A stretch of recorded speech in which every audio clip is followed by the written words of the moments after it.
Greetings, everyone. I'm Larry Williams, the Director of CARMA, the Consortium for the Advancement of Research Methods and Analysis. And it's the Friday before Labor Day, September 2nd, 2016. And it's a real treat to engage in this chat with my dear friend and longtime contributor, James LeBreton from Penn State University.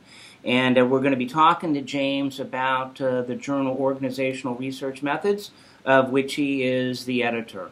And I've known James for a long time, and we shared a deep and abiding friendship with a gentleman that we would both consider our mentor, Larry James, who tragically passed a few years back. And James, I just wanted to let you know that I was thinking about you recently, and you and Larry as we plan for the upcoming webcast that'll kick off this year's 2016-2017 Consortium webcast program. And as you know, when Larry passed, we decided that we would name each the beginning lecture of each year as the Larry James Memorial Lecture. And 2 years ago, it was fortunate timing, sad but fortunate timing, that you could deliver the first of those. And then last year we had Bob Vandenberg, and then, as I said, we have Herman coming in September 30th. So this time of year, coming off the Academy, we always think about Larry, and I know how close Larry was to you. So, but I just want to give opportunity to share some information and thoughts that you have about ORM for this clip that will be published in the video in our Global Messenger newsletter and hosted on our CARMA YouTube channel. So, James, I was at the editorial board meeting that you had at the Academy, and you shared just some general information about how things were going in terms of the paper flow. And I was wondering if you could give our viewers some general sense of submission, rejection rates, all the kind of basic data. Yeah, sure. Thanks, Larry, for having me, and thank you also for honoring our good friend Larry James with that the memorial lecture. That's really nice, and I enjoyed doing it, and I'm glad that you're continuing that tradition. Yeah, so I serve as the editor at Organizational Research Methods, or ORM. We have approximately around 200 submissions every year. We publish ORM 4 times a year. In terms of some basic numbers, I would say the desk rejection rate is probably hovering around 30% right now, and the acceptance rate is just under 15%, 12%, something like that. That's a little bit inflated because we do feature topics, and sometimes the way we handle those is that we pre-screen the papers. We happen to do a white paper concept paper, and then if the concept paper is eventually accepted, then we anticipate when they submit the paper, the full manuscript, it'll be accepted. So I would say people, if they're trying to think about the acceptance rejections rates, it's about 10 to 15% on the acceptance side. So 85-90% rejection, but about 30% of that is just straight desk rejections. And so, you know, for better or worse, there's a lot of emphasis these days on various metrics of performance of journals, and you comment on any of the recent trends or developments related to that? Yeah, so probably the most common metric that, as an editor, I pay attention to, or that we as a field pay attention to, are the impact factor numbers. And they're imperfect metrics. They're basically averages about the number of times papers are cited in a certain time window following their publication. Typically, I think most of the time, journals that have impact factors above 2 are viewed as pretty good journals, pretty strong journals. ORM has an impact factor right now of about 4.7, so that's pretty good. The impact factor numbers are sometimes cataloged according to different topical areas, and so ORM is listed as a journal on the psychology applied list, applied psychology list. There's 79 journals, and that impact factor ranks ORM number 2. It's also listed on a management list of management journals. There's 192 journals on the management list, and the impact factor places ORM at number 9. So it's for what impact factors tell you, it seems like we're doing okay at ORM. Yeah. Oh, those I would say you're doing much better than ORM, much better than you're describing, and that's part of the general trend that's gone on through the recent editors. Yeah. I guess I would also. Yeah, I think you're absolutely right. This is nothing new. ORM has been a strong journal for quite some time, and when I took over, I kind of joked with Jose Cortina, the previous editor, that if the impact factor went up or stayed the same, I was going to take all the credit for it. But if it went down, I was going to blame him, because it's one of those things where everything's lagged. So a lot of the benefits or the good rankings and the high numbers that I have today are driven by the fact that Jose was a great editor and he selected the right papers. Yeah.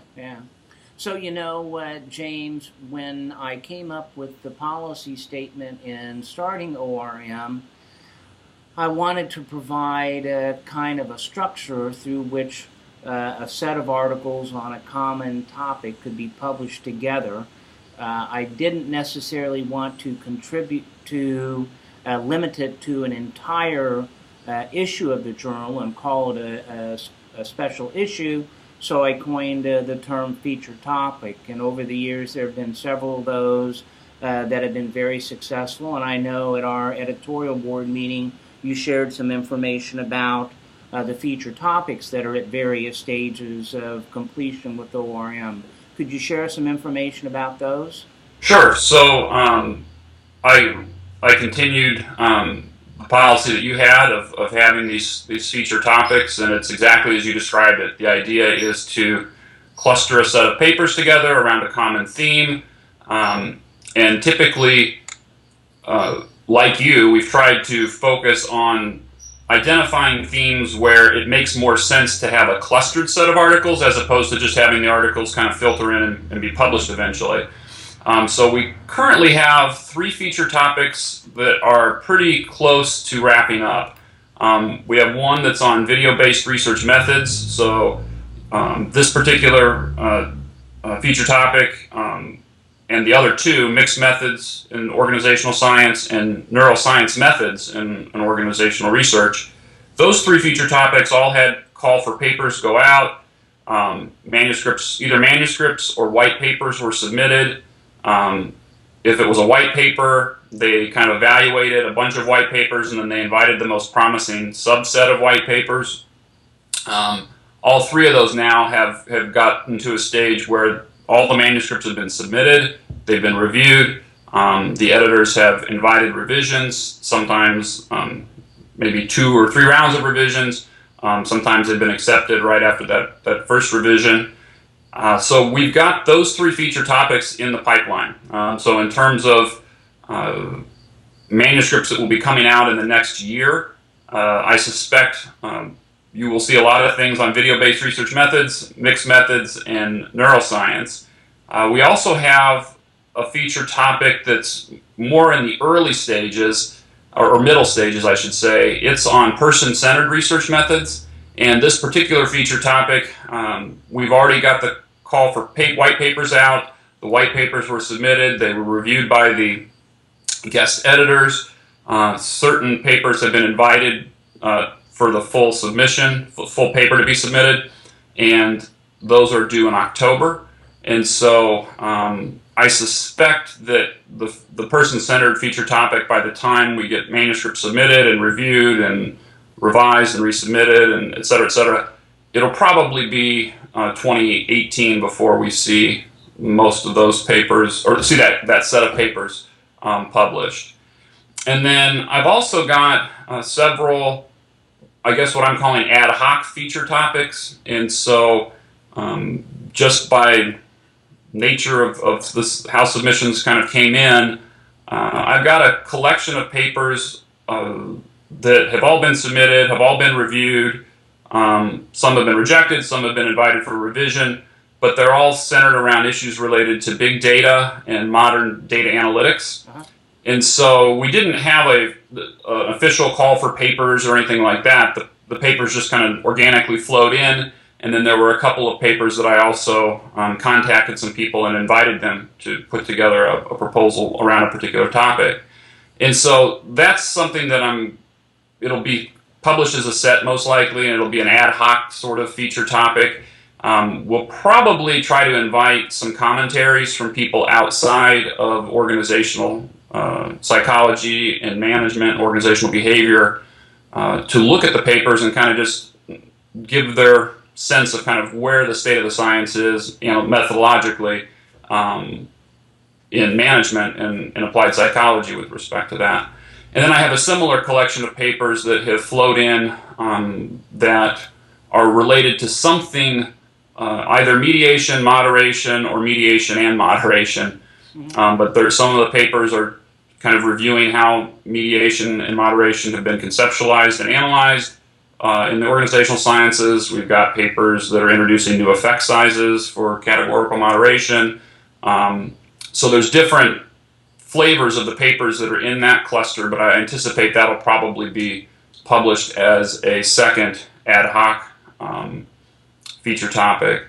And then I've been working with Jose Cortina, who's the previous editor at ORM, and we've been, as you know, working on potentially having a smaller feature topic that would be focused on honoring and extending the career contributions of Larry James.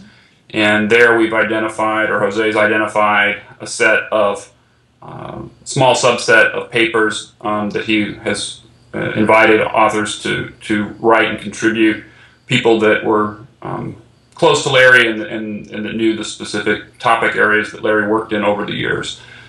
So we're hoping that would be another kind of ad hoc feature topic that might roll out, probably not in 2017, but the following year. Yeah, well, that's a very exciting set of diverse topics, so I think those should make a great contribution to pushing the cause forward. I think kind of drilling deep on existing areas is an important component of what ORM does, but certainly this idea about, if you go back to the policy statement of introducing new tools and new techniques from other disciplines, that's a great contribution to make. So those articles should be very nice to have. Can I add one more thing about that real quick? Sure. So the other thing, sometimes I get questions about the feature topics and how do those come about. If anyone has an interest in proposing a feature topic, contact me, and I can send you examples of previous proposals that I've had. But it's really just a brief summary. Typically, it's 1 or 2 pages that describes the topic, and most importantly, why would it make sense to have an entire issue or a large portion of an entire issue devoted to that topic. And so when you look at something like the video-based research methods or the neuroscience, those sorts of clusters, we certainly have published articles in the past at ORM that have something to do with neuroscience or video-based research methods, but they tend to be few and far between. And so these are technologies that are either have emerged or are emerging that we think might be useful for organizational scholars to help them test their hypotheses and their theories better. And so if somebody has an idea for a feature topic, by all means, just send me an email, first name James.LeBreton, last name @psu.edu, and I'd be happy to chat with them about it. Okay. James, I know that in your role of editor, you oftentimes participate in various panel sessions about the publication process and do's and don'ts. And I wonder if you just want to take a minute and kind of share any thoughts or reflections you have on the papers you've seen, and offer some general guidance to authors that might help them get more out of their efforts. Sure. I can kind of approach that question from two angles. One would be to talk a little bit about the desk rejection rate. So our desk rejection rate is about 30%. I think that that's fairly typical for many of the journals in the organizational sciences.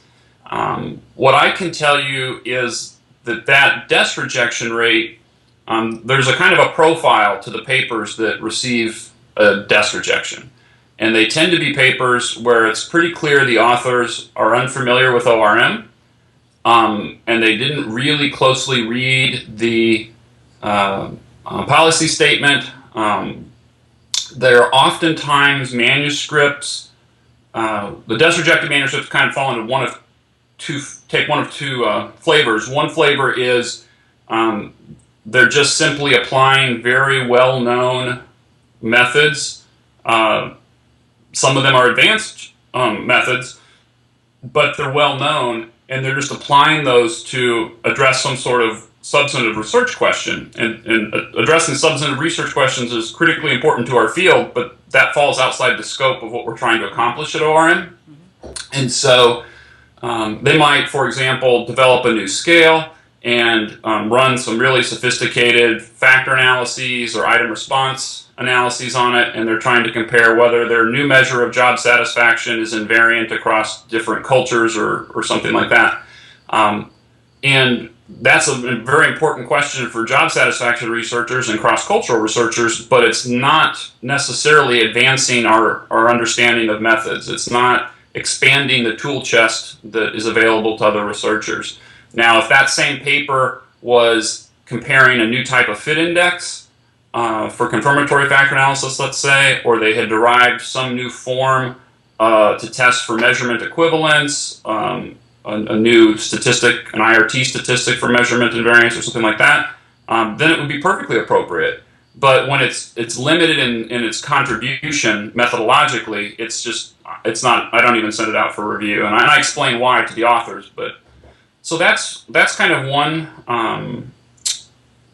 type of paper that gets desk rejected. The other type of paper that gets desk rejected is the manuscript that is just a pure stats paper.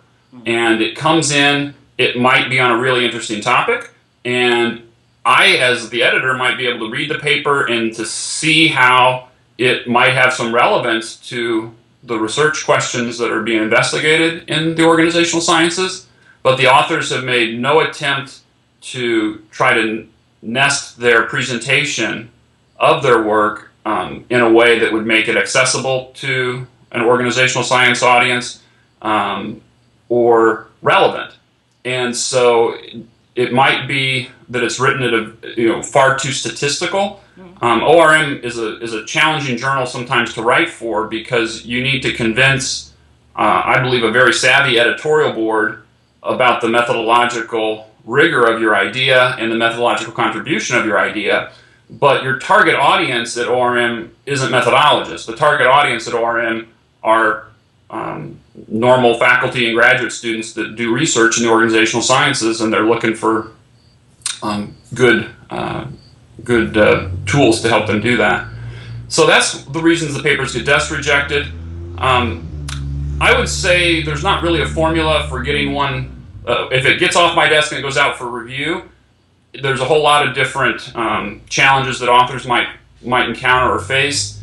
I would say probably the biggest challenge that they might face is that they have introduced maybe something new, or they have offered a critique of something that exists, or they're bringing something from another literature in, and they've shown how it's relevant to the organizational environment.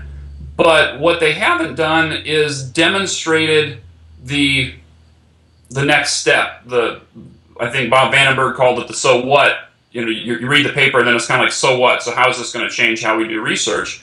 And one common way to answer that so what question is to compare your new stuff to what's out there, and to show that your new stuff either is better, by some metric, less biased, strong, has higher power to detect an effect, etc., or to simply illustrate it in a way that shows the audience that maybe your new method isn't better, but it allows you to address a completely new family of research questions. Mm-hmm. So that's another way that, sometimes people come in and they say, oh, look at what we've done, and they haven't really explained to the reviewers or the editors that this is a whole new type of research question that we can answer now because of this method. So that's another way to kind of demonstrate the important contributions. But I would say those are the primary common reasons that manuscripts are not successful. And so the best way to be successful is to balance your writing so that if there's a lot of equations and math, stick that in an appendix. We want to see that. We want us to show us that you know that, but put it in maybe in an appendix and make the manuscript itself much more accessible to faculty members, graduate students in management or applied psychology, and then also be really clear about what's the contribution. Is it that this is somehow better, or is it that it can address a new family of research questions, or etc. Something like that. Well, that's great. That's great feedback, and I hope that future authors that have the chance to view this can take advantage of those comments. So, what's up in the future as you head into the start of the new school year, and any changes coming forth with the ORM? Yeah, so we just announced at the Academy of Management meeting in August that Paul Bellizzi will be taking over as the next editor. And so the timeline for that is that I'm going to continue serving as the editor on new manuscripts that are submitted to ORM through the end of June. And so starting July 1st of next year, Paul's going to take over handling new manuscripts, and I will just at that point be trying to finish up the manuscripts that I have in my my editorial queue, as it were. We also have some transitions from our associate editor team. So John Antonakis is going to be cycling off with us at the end of the year. He is taking over as the new editor at Leadership Quarterly. And Adam Mead is also going to be cycling off at the end of the year. He is now the department head at North Carolina State. So he's keeping busy in that way. And in some respects, to try to fill some of the expertise gaps that those two gentlemen had, and also to kind of prepare almost like a transition team between my editorial team and Paul's incoming editorial team. We've also added several associate editors. So the first person we added was Dan Newman, and he came on board a while back. And more recently, we've added Louis Tay and Lisa Lambert and Thomas Greckhammer. And I suspect that those 4 associate editors will most likely continue on and work with Paul throughout his duration as well. Yeah. Well, that's great. Well, James, in my interest to share our positive vibe about Larry at the beginning, I forgot to mention to people that Karma and I have moved. And as you can maybe see from the banner in the background, I and Karma are now at the University of Nebraska-Lincoln. And so if you're looking for Karma info, you can find us there. And I also want to mention that in addition to the webcasts that you've done for us, you've been a long-time short course contributor. You and Paul do a great multi-level sequence, and I'm very thankful for your webcasts in the past and all of the short courses that you have done and hopefully will continue to do. And based on all that you've shared, I just can't congratulate you enough on all of your success as ORM editor. So you're doing a great job, and I wish you the best as you continue out your term with that. And I also just generally wish you the best for a great 2016-2017 academic year. And thanks so much for taking the time on the Friday before Labor Day to share so much of yourself with us. Absolutely. Thank you, Larry. And as you know, it's a team effort. So I wish I could take a lot of credit, but I made wise choices and surrounded myself with a very good editorial board and a very good set of associate editors, too. So. Yeah. Well, we'll take it easy, and I'll look forward to seeing you sometime soon. Sounds good. Thanks.